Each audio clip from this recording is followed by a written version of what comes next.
शङ्कर जय जय शङ्कर हर हर शङ्कर जय जय शङ्कर हर हर शङ्कर जय जय शङ्कर हर हर शङ्कर जय जय शङ्कर हर हर शङ्कर जय जय शङ्कर हर हर शङ्कर हर हर शङ्कर जय जय शङ्कर हर हर शङ्कर जय जय शङ्कर जय जय शङ्कर हर हर शङ्कर जय जय शङ्कर हर हर शङ्कर हर हर शङ्कर जय जय शङ्कर।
ಸರ್ವಕಾಲಿಕವೂ ಸರ್ವಮೌಲಿಕವೂ ನಿತ್ಯಾನುಷ್ಠಾನ ಯೋಗ್ಯವೂ ಆದ ಶ್ರೀಮದ್ ಭಗವದ್ಗೀತಾ ಮಹಾಸಮರ್ಪಣಾ ಸಮಾರಂಭಕ್ಕೆ ತಮಗೆಲ್ಲ ಆತ್ಮೀಯ ಸ್ವಾಗತ.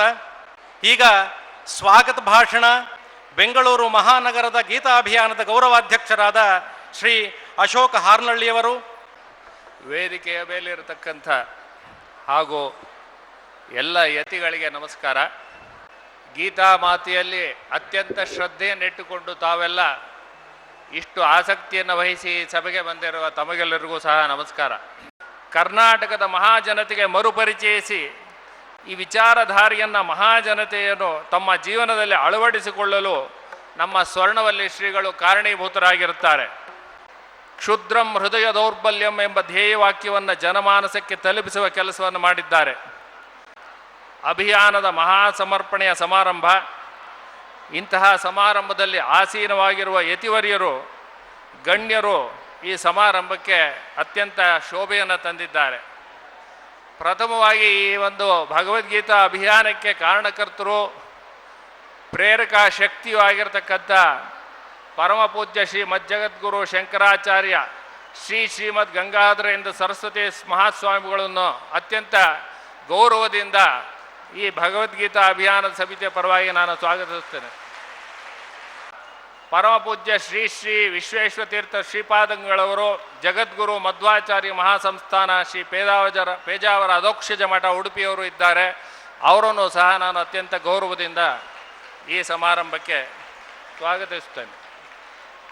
ಪರಮಪೂಜ್ಯ ಶ್ರೀ ಮಜ್ಜಗದ್ಗುರು ಶ್ರೀ ಶಿವರಾತ್ರಿ ದೇಶಿಕೇಂದ್ರ ಮಹಾಸ್ವಾಮಿಗಳು ವೀರಸಿಂಹಾಸನ ಮಠ ಸುತ್ತೂರು ಮೈಸೂರು ಸಹ ಅವರು ಈ ಒಂದು ಸಮಾರಂಭಕ್ಕೆ ಶೋಭೆಯನ್ನು ತಂದಿದ್ದಾರೆ. ಅವರಿಗೂ ಸಹ ನಾನು ನಮ್ಮ ಭಗವದ್ಗೀತಾ ಅಭಿಯಾನ ಸಮಿತಿಯ ಪರವಾಗಿ ಹೃದಯಪೂರ್ವಕವಾಗಿ ಸ್ವಾಗತಿಸುತ್ತೇನೆ. ಪರಮಪೂಜ್ಯ ಶ್ರೀ ಹರ್ಷಾನಂದಜಿ ಮಹಾರಾಜ್ ಅವರು ಅಧ್ಯಕ್ಷರು ಶ್ರೀ ರಾಮಕೃಷ್ಣ ಮಠ ಬೆಂಗಳೂರು ಈ ಸಮಾರಂಭದಲ್ಲಿರೋದು ನಮ್ಮಲ್ಲಿ ಅತ್ಯಂತ ಸಂತೋಷವನ್ನು ಉಂಟು ಮಾಡಿದೆ. ಅವರಿಗೂ ಸಹ ಭಗವದ್ಗೀತಾ ಅಭಿಯಾನದ ಸಮಿತಿ ಪರವಾಗಿ ನಾನು ಸ್ವಾಗತವನ್ನು ಕೋರುತ್ತೇನೆ. ಇದಲ್ಲದೆ ನಮ್ಮ ವೇದಿಕೆಯ ಮೇಲೆ ಗೌರವಾನ್ವಿತರು ಗಣ್ಯರು ಸಹ ಉಪಸ್ಥಿತರಿದ್ದಾರೆ. ಎಲ್ಲದಕ್ಕಿಂತ ಪ್ರಥಮವಾಗಿ ನಮ್ಮ ಜನಪ್ರಿಯ ಮಾನ್ಯ ಮುಖ್ಯಮಂತ್ರಿಗಳು ಶ್ರೀ ಸದಾನಂದ ಗೌಡರಿದ್ದಾರೆ. ಅವರಿಗೆ ನಾನು ಭಗವದ್ಗೀತಾ ಅಭಿಯಾನ ಸಮಿತಿಯ ಪರವಾಗಿ ಹಾರ್ದಿಕ ಸ್ವಾಗತವನ್ನು ಕೋರುತ್ತೇನೆ. ಶ್ರೀ KH ಮುನಿಯಪ್ಪನವರು ಮಾನ್ಯ ರೈಲ್ವೆ ಖಾತೆ ರಾಜ್ಯ ಸಚಿವರು ಸಹ ತಮ್ಮ ಬಿಡುವಿಲ್ಲದ ಕಾರ್ಯಕ್ರಮಗಳ ಮಧ್ಯೆ ಈ ಬಿಡುವು ಮಾಡಿಕೊಂಡು ಈ ಸಮಾರಂಭಕ್ಕೆ ಬಂದಿದ್ದಾರೆ. ಅವರಿಗೂ ಸಹ ಅತ್ಯಂತ ಹಾರ್ದಿಕ ಸ್ವಾಗತವನ್ನು ಕೋರುತ್ತೇನೆ. ನ್ಯಾಯಮೂರ್ತಿಗಳಾದ ಶ್ರೀ MN ವೆಂಕಟಾಚಲಯ್ಯನವರು ನಿವೃತ್ತ ಮುಖ್ಯ ನ್ಯಾಯಾಧೀಶರು ಸರ್ವೋಚ್ಚ ನ್ಯಾಯಾಲಯರು ಸಮಾರಂಭಕ್ಕೆ ಅತ್ಯಂತ ಶೋಭೆಯನ್ನು ತಂದಿದೆ. ಅವರನ್ನು ಸಹ ಅತ್ಯಂತ ಹೃದಯಪೂರ್ವಕವಾಗಿ ನಾನು ಸ್ವಾಗತಿಸ್ತೇನೆ. ನಮ್ಮ ಭಗವದ್ಗೀತಾ ಅಭಿಯಾನದ ಪ್ರಮುಖರಾಗಿ ಗೌರವಾಧ್ಯಕ್ಷರಾಗಿರ್ತಕ್ಕಂಥ ಶ್ರೀ M ರಾಮಾಜೋಯಿಸ್ ಅವರನ್ನು ಸಹ ನಾನು ಈ ಸಮಾರಂಭಕ್ಕೆ ಸ್ವಾಗತಿಸ್ತೇನೆ. ಇದಲ್ಲದಲೇ ನಮ್ಮ ಭಗವದ್ಗೀತಾ ಅಭಿಯಾನದ ಪ್ರಮುಖರಾದ ಶ್ರೀ ತಿರುಪ್ರಭುಗಳಿದ್ದಾರೆ. ಅವರನ್ನು ಸಹ ನಾನು ಅತ್ಯಂತ ಹಾರ್ದಿಕವಾಗಿ ಈ ಸಮಾರಂಭಕ್ಕೆ ಸ್ವಾಗತಿಸ್ತೇನೆ. ಇದಲ್ಲದಲೇ ಸಂತ ಶ್ರೀ ಭದ್ರಗಿರಿ ಅಚ್ಯುತದಾಸರಿಗೆ ಸನ್ಮಾನವಿದೆ. ಅವ್ರಿಗೂ ಸಹ ನಾನು ಸ್ವಾಗತವನ್ನು ಕೋರುತ್ತೇನೆ. ಎಲ್ಲದಕ್ಕಿಂತ ಹೆಚ್ಚಾಗಿ ಮಕ್ಕಳು ಇಲ್ಲಿ ಅತ್ಯಂತ ಆಸಕ್ತಿಯಿಂದ ಭಗವದ್ಗೀತಾ ಅಭಿಯಾನದಲ್ಲಿ ಭಾಗವಹಿಸಿ ಅತ್ಯಂತ ಆಸಕ್ತಿಯಿಂದ ತಾವೆಲ್ಲರೂ ಬಂದಿದ್ದೀರಾ. ಅತ್ಯಂತ ಹಾರ್ದಿಕವಾಗಿ ಸ್ವಾಗತಿಸ್ತೇನೆ. ರಾಜ್ಯಾದ್ಯಂತ ಇಡೀ ರಾಜ್ಯಾದ್ಯಂತ ಅನೇಕ ಭಾಗಗಳಿಂದ ಬಂದಿರತಕ್ಕಂಥ ಸರ್ವರಿಗೂ ಸಹ ಸುಸ್ವಾಗತ. ಭಾಳ ಶಾಂತ ರೀತಿಯಿಂದ ತಾವು ಇದ್ದು ಸಮಾರಂಭವನ್ನು ಯಶಸ್ವಿಯಾಗಿ ಮಾಡಿ ಅಂತ ಹೇಳ್ತೀನಿ. ನಮಸ್ಕಾರ. 2007-8ನೇ ವರ್ಷದಿಂದ ಮೊದಲುಗೊಂಡು ಇಂದಿನವರೆಗೂ ರಾಜ್ಯದ ಎಲ್ಲ 30 ಜಿಲ್ಲೆಗಳಲ್ಲಿ ತಮ್ಮ ಶ್ರೀಮದ್ ಭಗವದ್ಗೀತಾ ಅಭಿಯಾನದ ಮೂಲಕ ಇಡೀ ರಾಜ್ಯದ ಮನೆ ಮನೆಯಲ್ಲಿ ಆಸ್ತಿಕ ಜನರ ಮನಗಳಲ್ಲಿ ಜಾತಿ ಲಿಂಗ ಭೇದವಿಲ್ಲದೆ ಗೀತಾಸಾರವನ್ನು ತಲುಪಿಸಿರುವ ಹಸಿರು ಸ್ವಾಮೀಜಿ ಎಂದೇ ಪ್ರಸಿದ್ಧರಾದ ಕರ್ನಾಟಕ ಸರ್ಕಾರ ಕೊಡಮಾಡುವ ಪರಿಸರ ಶ್ರೀ ಪ್ರಶಸ್ತಿಗೆ ಪ್ರಪ್ರಥಮವಾಗಿ ಭಾಜನರಾದ ಪರಮ ಪೂಜ್ಯ ಜಗದ್ಗುರು ಶಂಕರಾಚಾರ್ಯ ಶ್ರೀಮತ್ ಗಂಗಾಧರೇಂದ್ರ ಸರಸ್ವತಿ ಮಹಾಸ್ವಾಮಿಯವರು ಪ್ರಾಸ್ತಾವಿಕವಾಗಿ ಈ ಅಭಿಯಾನದ ಸಂಸ್ಮರಣೆ ಮಾಡಬೇಕಾಗಿ ಭಕ್ತಿಪೂರ್ವಕವಾಗಿ ವಿನಂತಿ ಮಾಡಿಕೊಳ್ತೇನೆ. ಭಗವದ್ಗೀತಾ ಅಭಿಯಾನದ ಮಹಾಸಮರ್ಪಣದ ಪವಿತ್ರ ವೇದಿಕೆಯನ್ನು ಅಲಂಕರಿಸಿರುವ ಎಲ್ಲ ಯತಿವರೇಣ್ಯರೇ, ಎಲ್ಲ ಗೌರವಾನ್ವಿತರೇ, ಈ ಸಭೆಯಲ್ಲಿ ಉಪಸ್ಥಿತರಿರುವ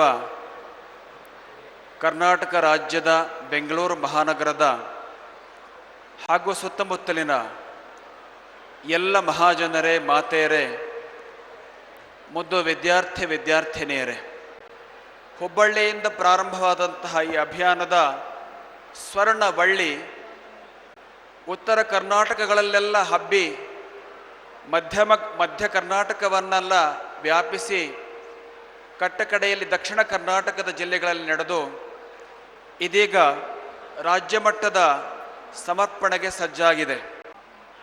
ಬೆಂಗಳೂರಿನ ಅಭಿಯಾನದಲ್ಲಿ ನಮಗೆ ಸಿಕ್ಕಿರುವ ಅವಕಾಶ ಕಡಿಮೆ. ದಿನಗಳು ಕೇವಲ 60, ಆದರೆ ಅಹೋರಾತ್ರಿ ಕಸರತ್ತು. ಈ ಅಭಿಯಾನದಿಂದ ಭಗವದ್ಗೀತೆಯನ್ನು ಎಲ್ಲ ಜನಗಳಿಗೆ ಮುಟ್ಟಿಸಬೇಕು ಅನ್ನುವಂಥದ್ದು ನಮ್ಮ ಕಳಕಳಿ. ಭಗವದ್ಗೀತೆ ಶಿಕ್ಷಣ, ಭಗವದ್ಗೀತೆ ಶಿಕ್ಷಣ. ಭಗವದ್ಗೀತೆಯನ್ನು ಹೇಳಿದವನು ಗರುಡಧ್ವಜ, ಕೇಳಿದವನು ಕಪಿಧ್ವಜ. ಇಬ್ಬರು ಬಹಳ ಶ್ರೇಷ್ಠರು. ಆ ಶ್ರೇಷ್ಠ ವ್ಯಕ್ತಿಗಳಿಂದ ಕೊಡಮಾಡಲ್ಪಟ್ಟಂತಹ ಭಗವದ್ಗೀತೆಯನ್ನು ಎಲ್ಲರೂ ಕಲಿಯುವಂತಾದರೆ ಅದರಿಂದ ಅನೇಕ ಸಮಸ್ಯೆಗಳು ಪರಿಹಾರ ಆಗ್ತವೆ. ಮನುಷ್ಯನನ್ನು ವಿಶ್ವಮಾನವನನ್ನಾಗಿ, ದೇವಮಾನವನನ್ನಾಗಿ, ಮಾಧವನನ್ನಾಗಿ ಮಾಡತಕ್ಕಂಥ ಅತ್ಯಂತ ಶ್ರೇಷ್ಠ ಕೃತಿ ಭಗವದ್ಗೀತೆ. ಅದನ್ನು ಎಲ್ಲ ಜನಗಳಿಗೆ ತಲುಪಿಸುವಂತಹ ಹೊಣೆಗಾರಿಕೆಯನ್ನು ನಾವಿವತ್ತೆಲ್ಲರೂ ಹೊತ್ತುಕೊಳ್ಳೋಣ. ಆ ಮೂಲಕ ಈ ಒಂದು ಸಮಾರಂಭ ಭಗವದ್ಗೀತೆ ಇತಿಹಾಸದಲ್ಲಿ ಒಂದು ಹೊಸ ದಾಖಲೆಯನ್ನು ನಿರ್ಮಿಸಲಿ. ಸರ್ವರಿಗೂ ಭಗವದ್ಗೀತೆ ತಲುಪಲಿ, ಸರ್ವರಿಗೂ ಸನ್ಮಂಗಳವಾಗಲಿ. ಲೋಕಾಹ ಸಮಸ್ತಾಹ ಸುಖಿನೋ ಭವಂತು. ನಾರಾಯಣ ನಾರಾಯಣ ನಾರಾಯಣ. ಶ್ರೀಮದ್ ಜಗದ್ಗುರು ಶಂಕರಾಚಾರ್ಯ ಶ್ರೀ ಶ್ರೀ ಗಂಗಾಧರೇಂದ್ರ ಸರಸ್ವತಿ ಸ್ವಾಮಿಪಾದಂಗಳವರ ಮಹಾಸಂಕಲ್ಪ ಸಾಕಾರವಾದದ್ದು 27/10/2007 ಅಂದು ಹುಬ್ಬಳ್ಳಿಯಲ್ಲಿ ನೆಟ್ಟ ಆ ಭಗವದ್ಗೀತೆ ಎಂಬ ದ್ರುಮ ಇಂದು ಕಲ್ಪವೃಕ್ಷವಾಗಿ ನಮ್ಮೆಲ್ಲರ ಮುಂದೆ ನಿಂತಿದೆ. ಸನ್ನಿಧಾನ ಮಾಡಿದ ತಪಸ್ಸಿನ ಫಲ ಸಾಕ್ಷಾತ್ಕರಿಸಲು 4 ವತ್ಸರಗಳು ಸಂದವು. ಈ ಉದ್ದೇಶವೆಲ್ಲವೂ ಸಮಾಜಮುಖಿಯಾಗಿವೆ. ಸಮಾಜ ಸ್ವಾಸ್ಥ್ಯ ಮತ್ತು ಸಾಮಾಜಿಕರಲ್ಲಿ ನೈತಿಕ ಮೌಲ್ಯಗಳನ್ನು ಬೆಳೆಸಿ ದೇಶ ನೀತಿವಂತ ರಾಷ್ಟ್ರವಾಗಿ ಸುಭಿಕ್ಷವಾಗಲಿ ಎಂಬುದು ಶ್ರೀಗಳ ಸದಾಶಯವಾಗಿತ್ತು. ಆ ಚಿಂತನೆಯಂತೆಯೇ ಎಲ್ಲ 27 ಜಿಲ್ಲೆಗಳಲ್ಲಿ ನಡೆದ ಈ ಗೀತಾರಾಧನೆ ಅಭೂತಪೂರ್ವವಾದ ಯಶಸ್ಸನ್ನು ಕಂಡಿದೆ. ಎಲ್ಲೆಡೆಯಲ್ಲಿಯೂ ಜನಬೆಂಬಲವನ್ನು ಪಡೆದು ಸಮಾಜವನ್ನು ಕಟ್ಟುವಲ್ಲಿ ಹೊಸ ಹೆಜ್ಜೆಯನ್ನು ಇಟ್ಟಿದೆ. ಅಂತೆಯೇ ಕಳೆದ 4 ತಿಂಗಳುಗಳಿಂದ ಮಹಾನಗರದ ಬಹುತೇಕ ಸ್ಥಳಗಳಲ್ಲಿ ನಡೆದ ಗೀತಾಭಿಯಾನ ಇಂದು ಸಮಗ್ರ ರಾಜ್ಯದ ಗೀತಾ ಮಹಾಯಜ್ಞದ ಮಹಾಹುತಿಯತ್ತ ಸಾಗುತ್ತಿದೆ. ಒಂದು ಅಭಿಯಾನ ಆರಂಭವಾದಾಗ ಕರ್ನಾಟಕ ರಾಜ್ಯದ ಅಭಿಯಾನ ಸಮಿತಿಯ ಗೌರವಾಧ್ಯಕ್ಷರಾಗಿದ್ದವರು ನಮ್ಮ ಮುಂದೆ ಇಂದು ಉಪಸ್ಥಿತರಿರುವ ನ್ಯಾಯಮೂರ್ತಿ ಎಂ ರಾಮಾಜೋಯ್ಸ್ ಅವರು. ಇಂದು ವಿಶಾಲವಾಗಿ ಹರಡಿದ ಈ ಮಹಾನಗರವನ್ನು ಸುಲಭವಾಗಿ ಜನರನ್ನು ತಲುಪಲು 2 ವಿಭಾಗವಾಗಿ ವಿಂಗಡಿಸಲಾಯಿತು. ದ್ವಾರಕಾ 1 ಬೆಂಗಳೂರು ದಕ್ಷಿಣ, ದ್ವಾರಕಾ 2 ಬೆಂಗಳೂರು ಉತ್ತರ. ಇಂತಹ 2 ಮಹಾಭಾಗಗಳನ್ನು ಮತ್ತೆ 14 ವಿಭಾಗಗಳಾಗಿ ವಿಂಗಡಿಸಿ ದ್ವಾರಕಾ 1ರಲ್ಲಿ 6, ದ್ವಾರಕಾ 2ರಲ್ಲಿ 8 ಈ ರೀತಿಯಾಗಿ ವಿಂಗಡಿಸಿದೆವು. ಸಾಮಾನ್ಯವಾಗಿ ಸಂಪೂರ್ಣವಾಗಿ ಮಹಾನಗರದಲ್ಲಿ ಹಬ್ಬಿದ ನಮ್ಮ ಶ್ಲೋಕ ಕೇಂದ್ರ ಪಾರಾಯಣದ ಸಂಖ್ಯೆ 680. ಇದರಲ್ಲಿ ವಿಶೇಷವಾಗಿ 270 ಖಾಸಗಿ ವಿದ್ಯಾಲಯಗಳು ಮಾತ್ರ. ಎರಡನೆಯದು 410 ಭಜನಾ ಕೇಂದ್ರ, ಸೌಂದರ್ಯ ಲಹರಿ ಕೇಂದ್ರ, ದೇವಾಲಯ, ಸತ್ಸಂಗ, ಯೋಗ ಕೇಂದ್ರಗಳು.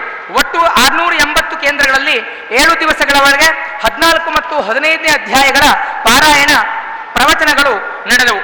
ಅಭಿಯಾನದ ಸಂದರ್ಭದಲ್ಲಿ ನಡೆದ ವಿವಿಧ ಕಾರ್ಯಕ್ರಮಗಳ ವಿವಿಧ ಮುಖಗಳು: ಉಪನ್ಯಾಸ, ವಿಚಾರ ಸಂಕಿರಣ, ಪುಸ್ತಕ ವಿತರಣೆ, ಸಾಂಸ್ಕೃತಿಕ ಕಾರ್ಯಕ್ರಮ ಮತ್ತು ಉಪೇಕ್ಷಿತ ಬಂಧುಗಳು. ಇದು ಕೂಡ ಉಲ್ಲೇಖನೀಯವಾದ ಒಂದು ಸಂದರ್ಭ. ಉಪೇಕ್ಷಿತ ಬಂಧುಗಳ ವರ್ಗದಲ್ಲಿ ಸ್ವಾಮೀಜಿಯವರ ಪಾದಯಾತ್ರೆ. ಒಟ್ಟು ಕಾರ್ಯಕ್ರಮಗಳು: 1 ದಿನದ ಉಪನ್ಯಾಸ 210, 3 ದಿನದ ಉಪನ್ಯಾಸ 12, ಉಪನ್ಯಾಸ ಸಪ್ತಾಹ 15. ವಿಶೇಷವಾಗಿ ನಾವು ಉಲ್ಲೇಖನೀಯವಾದದ್ದು ಅಂದರೆ ವಿತರಣೆಯಾದ ಪುಸ್ತಕಗಳ ಸಂಖ್ಯೆ. ಗುರುಗಳ ದೊಡ್ಡ ಸಂಕಲ್ಪದಂತೆ ಸಾಮಾನ್ಯ 2.5 ರಿಂದ 3 ಲಕ್ಷ ಪುಸ್ತಕಗಳು ವಿತರಣೆ ಆಗಬೇಕು ಅಂತ. ಅದರಲ್ಲಿ ಸಾಮಾನ್ಯ 2 ಲಕ್ಷ ಪುಸ್ತಕಗಳು ವಿತರಣೆಯಾಗಿವೆ. ಬೆಂಗಳೂರಿನ ಮೂಲೆ ಮೂಲೆಯನ್ನು ಕೂಡ ತಲುಪಿವೆ. ಇನ್ನೂ 1,20,000 ಪುಸ್ತಕಗಳು ಬೆಂಗಳೂರಿನ ಮೂಲೆಯನ್ನು ತಲುಪಲಿಕ್ಕೆ ಎಲ್ಲರ ಸಹಕಾರವನ್ನು ನಾವು ಕೋರ್ತೇವೆ. ಮಹಾನಗರದ 3 ವಿಭಾಗಗಳಲ್ಲಿ ಗೀತಾ ಜಯಂತಿ. ಇನ್ನುಳಿದ ಸ್ಮರಣೀಯ ಕಾರ್ಯಕ್ರಮ ಗೀತೆ ಮತ್ತು ಆಯುರ್ವೇದದ ಕುರಿತಾಗಿ 1 ದಿನದ ವಿಚಾರ ಸಂಕಿರಣ. ಇದರಲ್ಲಿ 200 ಆಯುರ್ವೇದ ವೈದ್ಯರು, 40 ಆಯುರ್ವೇದ ವೈದ್ಯರು ಮತ್ತು 200 ಆಯುರ್ವೇದ ವಿದ್ಯಾರ್ಥಿಗಳು ಭಾಗವಹಿಸಿದರು. ಗೀತಾ ಉತ್ಸವವೆಂದು ಹೆಸರಾದ ಸಾಮಾನ್ಯ 3,000 ಜನಸಂಖ್ಯೆಯ ಮಧ್ಯದಲ್ಲಿ 200ಕ್ಕೂ ಹೆಚ್ಚು ತಂತ್ರಶಾಸ್ತ್ರದಲ್ಲಿ ಬಲ್ಲ ತಾಂತ್ರಿಕರು ಆ ಕಾರ್ಯಕ್ರಮದಲ್ಲಿ ಭಾಗಿಗಳಾಗಿ ಅತ್ಯದ್ಭುತವಾದ ಕಾರ್ಯಕ್ರಮವನ್ನು ವೈಟ್ಫೀಲ್ಡ್ ವಿಭಾಗದಲ್ಲಿ ವಾಗ್ದೇವಿ ವಿಲಾಸ್ ವಿದ್ಯಾಲಯದಲ್ಲಿ ನಡೆಸಿಕೊಟ್ರು. ಗೀತೆಯನ್ನು ಆಧರಿಸಿ ಹಿರಿಯ ವಿದ್ವಾಂಸರ ಲೇಖನದಿಂದ ಕೂಡಿದ ಗೀತಾಜ್ಯೋತಿ ಎಂಬ ಪುಸ್ತಕ ಇನ್ನು ಕೆಲವು ಕ್ಷಣಗಳಲ್ಲಿ ಬಿಡುಗಡೆಯಾಗಲಿದೆ. ಅಭಿಯಾನದ ಇನ್ನೊಂದು ವಿಶೇಷ, ಅಭಿಯಾನದಲ್ಲಿ ಶ್ರೀಗಳು ಅನೇಕ ವೃದ್ಧಾಶ್ರಮ, ಅನಾಥಾಶ್ರಮ, ವಿಕಲಾಂಗ ವಿದ್ಯಾಲಯ, ವಿಶೇಷವಾಗಿ ಸಮರ್ಥನಂ ಎಂಬ ಅಂಧರ ವಿದ್ಯಾಲಯಕ್ಕೂ ಭೇಟಿ ನೀಡಿ ಅಲ್ಲಿಯೂ ಕೂಡ ಉಪನ್ಯಾಸವನ್ನ ಇತ್ತಿದ್ದಾರೆ. ಉಪೇಕ್ಷಿತ ಬಂಧುಗಳ ಬಡಾವಣೆಯಲ್ಲಿ ಸಾಮಾನ್ಯ 4 ಬಡಾವಣೆಯಲ್ಲಿ ಶ್ರೀಗಳವರು ಪಾದಯಾತ್ರೆಯನ್ನು ಮಾಡಿದ್ದಾರೆ. ಇಂತಹ ಉಪೇಕ್ಷಿತ ಬಂಧುಗಳ ಬಡಾವಣೆಯಲ್ಲಿ 120 ಕೇಂದ್ರಗಳಲ್ಲಿ ನಮ್ಮ ಅಭಿಯಾನ ಅದ್ಭುತವಾಗಿ ನಡೆದಿದೆ. ಅದಕ್ಕೆ ಸಾಕ್ಷಿ ಎಂಬಂತೆ ಈ ದಿವಸ 2,282 ವಿದ್ಯಾರ್ಥಿಗಳು, 250 ಶಿಕ್ಷಕರು ಇಲ್ಲಿ ನಮ್ಮ ಈ ಮಹಾ ಸಮುದ್ರದಲ್ಲಿ ಭಾಗಿಗಳಾಗಿದ್ದಾರೆ. ಹೀಗೆ ವರ್ತೂರು ಹೋಬಳಿಯಲ್ಲಿ ಒಬ್ಬ ಮುಸ್ಲಿಂ ಸಂಸ್ಥೆಯಲ್ಲಿ ಮುಸ್ಲಿಂ ಪ್ರಾಚಾರ್ಯ 1,000 ಪುಸ್ತಕಗಳನ್ನು ಖರೀದಿಸಿ ತಮ್ಮ ಶಾಲೆಯಲ್ಲಿ ಆ ಪುಸ್ತಕಗಳನ್ನು ಹಂಚಲಿಕ್ಕೆ ವ್ಯವಸ್ಥೆ ಮಾಡಿದ್ದಾರೆ. ಶ್ಲೋಕ ಕೇಂದ್ರ ಅಲ್ಲಿ ನಡೆದಿದೆ. ಪ್ರಾಯಶಃ ಆ ಶಾಲೆಯ ವಿದ್ಯಾರ್ಥಿಗಳು ಕೂಡ ಇಲ್ಲಿ ಬಂದಿರಬಹುದು. ಇನ್ನೊಂದು ವಿಶೇಷವಾದ ಸಂಗತಿ, ಮಲ್ಲೇಶ್ವರಂದಲ್ಲಿ ಒಬ್ಬ ಬೌದ್ಧ ಭಿಕ್ಷು 1,000 ಗೀತಾ ಪುಸ್ತಕಗಳನ್ನು ಖರೀದಿ ಮಾಡಿ ಅವರು ಕೂಡ ಹಂಚಿದ್ದಾರೆ. ಈ ರೀತಿಯಾಗಿ ಸಂಸ್ಕೃತಿಯ ಪುನರುತ್ಥಾನಕ್ಕೆ ನಾಂದಿಯಾಗಿ ಭಾರತ ವಿಶ್ವಗುರು ಸ್ಥಾನದಲ್ಲಿ ಮೊದಲನೆಂತೆಯೇ ವಿರಾಜಮಾನವಾಗುವಂತಾಗಿ ಇದರಿಂದ ವಿಶ್ವಮಂಗಲ ಉಂಟಾದರೆ ಶ್ರೀಗಳ ಮಹಾಸಂಕಲ್ಪಕ್ಕೆ ಹೊಸ ಮುನ್ನುಡಿಯನ್ನು ಬರೆದಂತೆ ಆಗುವುದರಲ್ಲಿ ಸಂದೇಹವಿಲ್ಲ.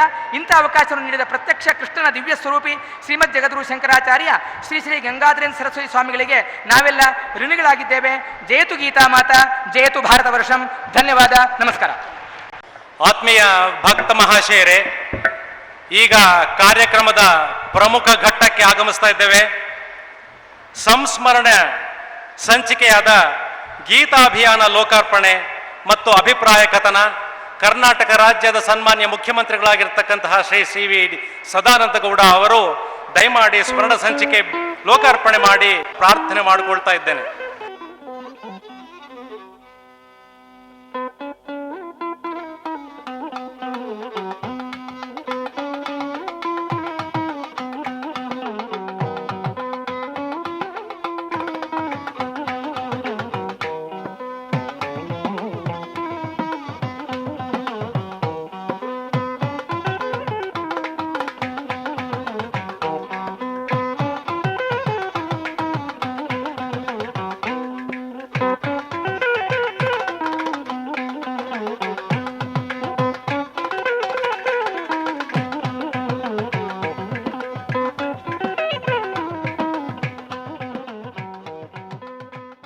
ಈಗ ಸನ್ಮಾನ್ಯ ಮುಖ್ಯಮಂತ್ರಿಗಳು ಈ ಅಭಿಯಾನದ ಕುರಿತು ತಮ್ಮ ಅನಿಸಿಕೆಗಳನ್ನು ನಮ್ಮೊಡನೆ ಹಂಚಿಕೊಳ್ಳಬೇಕು ಅಂತ ವಿನಯಪೂರ್ವಕ ಪ್ರಾರ್ಥನೆ. ಪರಮ ಪೂಜ್ಯ ಜಗದ್ಗುರು ಶ್ರೀ ಶ್ರೀ ಶಿವರಾತ್ರಿ ದೇಶಿಕೇಂದ್ರ ಮಹಾಸ್ವಾಮಿಗಳ ಪಾದಾರವಿಂದಗಳಿಗೆ ನನ್ನ ಭಕ್ತಿಪೂರ್ವಕ ಪ್ರಣಾಮಗಳನ್ನು ಸಲ್ಲಿಸಿ, ಇತರ ಎಲ್ಲ ಸ್ವಾಮೀಜಿಯವರಿಗೆ ನನ್ನ ಪ್ರಣಾಮಗಳನ್ನು ಸಲ್ಲಿಸಿ, ಬೆಂಗಳೂರು ರಾಮಕೃಷ್ಣ ಮಠದ ಪರಮ ಪೂಜ್ಯ ಹರ್ಷಾನಂದ ಸ್ವಾಮೀಜಿಯವರೇ, ರಾಜ್ಯದ ರೈಲ್ವೆ ಸಚಿವರಾದಂಥ ಕೇಂದ್ರದ ರೈಲ್ವೆ ಸಚಿವರಾದಂಥ ಸನ್ಮಾನ್ಯ ಮುನಿಯಪ್ಪನವರೇ, ನಿವೃತ್ತ ನ್ಯಾಯಾಧೀಶರಾದಂಥ ಸನ್ಮಾನ್ಯ ಎನ್ ವೆಂಕಟರಾಜನವರೇ, ರಾಮ ಜೋಯಿಸ್ರೆ, ಕೀರ್ತನ ಕೇಸರಿ ಸಂತ ಭದ್ರಗಿರಿ ಅಚ್ಯುತದಾಸರೇ, ಇತರ ಇಲ್ಲಿ ಸೇರಿದಂಥ ನನ್ನೆಲ್ಲ ಶ್ರದ್ಧೆಯ ತಾಯಂದಿರೇ, ಆತ್ಮೀಯ ಅಣ್ಣ ತಮ್ಮಂದಿರೇ, ಮಾಧ್ಯಮದ ಮಿತ್ರರೇ, ರಾಜ್ಯ ಮಟ್ಟದ ಶ್ರೀ ಭಗವದ್ಗೀತಾ ಅಭಿಯಾನದ ಮಹಾಸಮರ್ಪಣಾ ಸಮಾರಂಭದಲ್ಲಿ ಹೊರತರುತ್ತಿರುವ ಗೀತಾಭಿಯಾನ ಸ್ಮರಣ ಸಂಚಿಕೆಯನ್ನು ಅತ್ಯಂತ ಸಂತೋಷದಿಂದ ನಾನು ಲೋಕಾರ್ಪಣೆ ಮಾಡಿದ್ದೇನೆ. ಪರಿತ್ರಾಣಾಯ ಸಾಧೂನಾಂ ವಿನಾಶಾಯ ಚ ದುಷ್ಕೃತಾಂ ಧರ್ಮ ಸಂಸ್ಥಾಪನಾರ್ಥಾಯ ಸಂಭವಾಮಿ ಯುಗೆ ಯುಗೆ. ಭಾರತೀಯ ಧರ್ಮಗ್ರಂಥ ಭಗವದ್ಗೀತೆಯಲ್ಲಿ ಸಾಕ್ಷಾತ್ ಭಗವಂತನೇ ಈ ಜಗತ್ತಿನಲ್ಲಿ ಒಳ್ಳೆಯದನ್ನು ರಕ್ಷಿಸಿ ದುಷ್ಕೃತ್ಯಗಳನ್ನು ನಾಶಗೊಳಿಸಿ ಧರ್ಮ ಸಂಸ್ಥಾಪನೆ ಮಾಡಲು ನಾನು ಯುಗ ಯುಗಗಳಲ್ಲಿ ಕೂಡ ಕಾರ್ಯನಿರತನಾಗಿದ್ದಾನೆ ಎಂದು ಸಾರಿದ್ದಾನೆ. ವಿಶ್ವಮಾನ್ಯ ಕೃತಿಯಾದಂಥ ಗೀತೆ ಎಲ್ಲ ಧರ್ಮ ಮತಗಳ ಸಾರ ಎಂದು ನಾನು ಭಾವಿಸಿದ್ದೇನೆ. ಮಹಾಭಾರತದ ಮೂಲಕ ಒಳ್ಳೆಯದು ಮತ್ತು ಕೆಟ್ಟದ್ದು, ಧರ್ಮ ಮತ್ತು ಅಧರ್ಮ ಇದರ ಮಧ್ಯೆ ಇರುವಂಥ ವ್ಯತ್ಯಾಸಗಳನ್ನು ಬಿಂಬಿಸುವ ಮೂಲಕ ಭಗವಂತ ಸಾಕ್ಷಾತ್ಕಾರವನ್ನು ಮಾನವನಿಗೆ ಮಾಡಿಕೊಡುತ್ತಿರುವಂಥದ್ದನ್ನು ನಾವೆಲ್ಲರೂ ಬಲ್ಲೆವು. ಅಹಿಂಸೆ, ತಾಳ್ಮೆ, ನಿರಹಂಕಾರ, ಭ್ರಾತೃತ್ವ, ಸಮದರ್ಶಿತ್ವ, ಆತ್ಮೋದ್ಧಾರ ಮುಂತಾದ